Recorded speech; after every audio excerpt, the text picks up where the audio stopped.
यो करताल सर्न किसान कृषि सहकारी संस्था लिमिटेडको 28औं वार्षिक साधारण सभामा पाल्नुभएका सहकारीका तमाम क्षेत्रबाट पाल्नुभएका शेयर सदस्य दाजुभाइ तथा दिदीबहिनीहरू, आज हामी यस सहकारी संस्थाको उच्च साधारण सभा उच्च निकाय निर्णय स्थलमा हामी उपस्थित भएर सहभागी छौँ।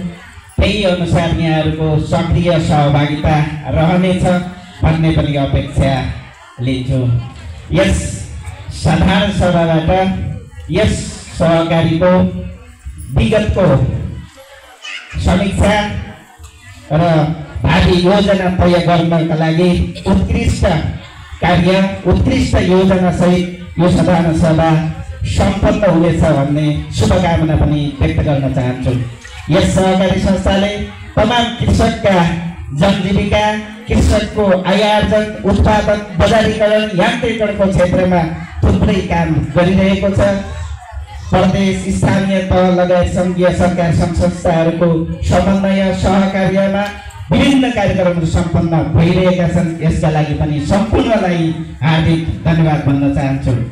अब हामीले कृषकहरूको उत्पादनलाई, कृषकहरूको आय आर्जनलाई, कृषकहरूको आय स्तर वृद्धिका लागि यतिले मात्र नेपालको वर्तमान अवस्था, बजारको अवस्था, कृषकलाई हेर्ने नारा र कृषकलाई व्यवहारमा गर्ने व्यवहारले अहिलेसम्म तात्विक फरक परिरहेको छैन।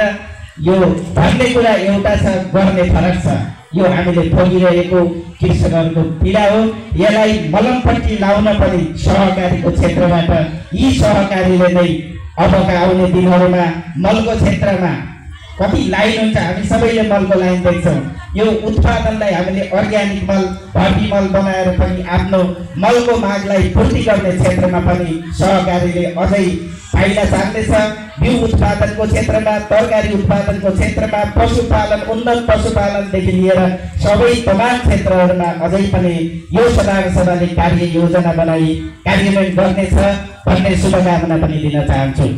यसका साथै यो सहकारी संस्था, यसमा भएको कोष, यसमा भएका सहकारी संस्थाका शेयर सदस्यहरू, छुट्याइएको विभिन्न शीर्षकको कोष, ऋणको अवस्था र सहकारीका शेयर सदस्यहरूको सहभागिता यो समयमै हुन लागेको, सम्पन्न हुन लागेको साधारण सभा हेर्ने हो भने यो सहकारी संस्था अब्बल छ, यो सहकारी संस्था उत्कृष्ट छ भन्दै विभिन्न निकायहरूबाट पनि पुरस्कृत हुने अवसर प्राप्त गर्नुभएको छ। यो संस्था अब्बल छ, यो संस्था राम्रो छ भन्ने यी उदाहरणहरू हुन्। यसको अलावा पनि हामीले थोरै विचार गर्नुपर्ने केही क्षेत्रहरू छन्।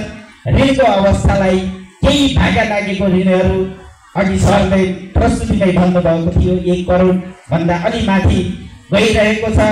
यसलाई पनि तपाईँहरूकै नाफामा समेत यसले असर गर्ने भएको हुनाले त्यो कोषका लागि जुन तपाईँहरूको ऋण भागा लाग्छ त्यसका लागि नै रकम तपाईँहरूको नाफाबाटै छुट्याउनु पर्ने हुँदा तपाईँहरूलाई पाउने पैसा, तपाईँहरूलाई खुद नाफा पाउने पैसामा पनि कमी हुन्छ। अन्य कोषहरूमा पनि त्यसले असर गर्ने भएको हुनाले यसलाई इमानदारीका साथ, यो तपाईँहरूकै हो, यो तपाईँहरूले जन्माएको संस्था, तपाईँहरू नै यसको भाग्य विधाता, यसका तपाईँहरू मालिक भएको हुनाले सबैले आफ्नो पन, हाम्रो पन, सहकारी पन, सहकारिता सबै सिद्धान्तलाई पालना गर्दै नियमअनुसार सम्पूर्ण कार्य सफलता, उत्कृष्ट कार्य सम्पादनका लागि र यो साधारण सभाको पनि उत्कृष्ट योजना सहित सम्पादन गर्न हार्दिक शुभकामना दिँदै आफ्नो मन्तव्य यही समापन गर्न चाहन्छु।